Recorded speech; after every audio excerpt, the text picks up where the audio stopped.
berkenaan permohonan rumah ibadat bukan Islam, RIBI, untuk tapak RIBI dan pemantauan pembinaan RIBI yang tidak sah. Untuk maklumat ahli-ahli yang berhormat, maklumat berkaitan rumah ibadat bukan Islam atau RIBI yang dibina tanpa kelulusan yang sah sememangnya di bawah pemantauan pihak berkuasa tempatan di negeri Kedah. Antara daerah yang paling banyak mengemukakan permohonan RIBI adalah daerah Kuala Muda dan daerah Kulim. Tidak dapat dinafikan terdapat juga beberapa buah RIBI yang tidak sah di kedua-dua daerah ini. Hal ini dalam pemantauan dan tindakan pihak kerajaan negeri untuk menyelaras dan menyelesaikan isu-isu berbangkit di kawasan berkenaan. Hal ini perlu dilakukan dengan teliti kerana ia melibatkan sensitiviti kaum dan undang-undang yang sedia ada. Usaha ini ibarat menarik rambut di dalam tepung. Rambut tidak putus, tepung tidak berserelakan. Peribahasa ini mengingatkan kita dalam usaha apabila menangani isu-isu yang rumit dan sensitif ini, kita perlu berhati-hati, bijaksana dan penuh empati.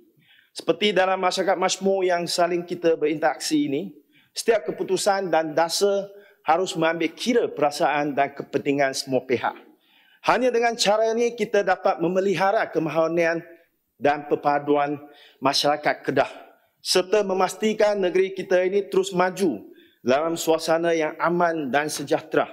Sehubungan dengan itu, kerajaan negeri mengambil pendekatan yang lebih harmoni dan berhemah dalam menangani isu-isu berkaitan RIBI yang sedia ada.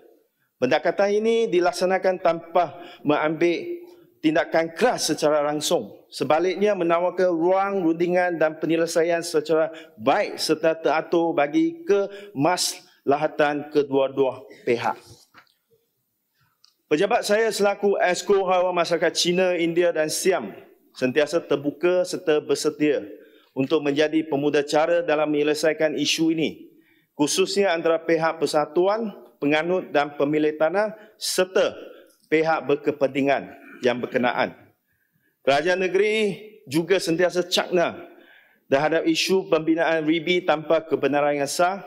Saya diberikan amanah sebagai pengurusi tetap Hawar Masyarakat Cina, India dan Siam secara konsisten mengadakan mesyuarat serta memainkan peranan proaktif dalam mendengar aduan dan keluhan dari kedua-dua belah pihak serta bertindak sebagai pemudacara bagi proses perbincangan dan negosiasi agar jalan tengah dapat dicapai.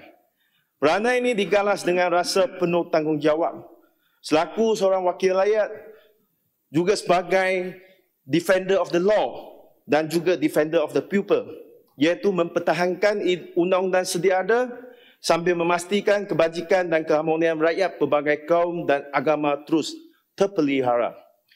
Selain itu, kerajaan negeri juga turut memberi penekanan kepada pembinaan RIBI baru yang mematuhi sepenuhnya garis panduan serta peraturan yang telah ditetapkan.